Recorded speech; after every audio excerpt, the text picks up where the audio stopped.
வாக்குண்டாம் நல்ல மனமுண்டாம் மாமலராள் நோக்குண்டாம் மேனினுடங்காது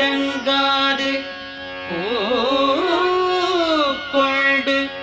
துப்பார் திருமேனி தும்பிக்கையால் பாதம் தப்பாமல் சார்வார்த்தமக்கு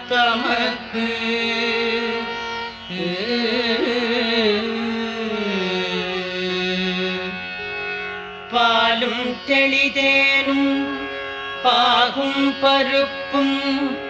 இவை நாளும் கலந்து உனக்கு நான் தருவேன் கோலம் செய் துங்கக் கரிமுகத்து தூமணியே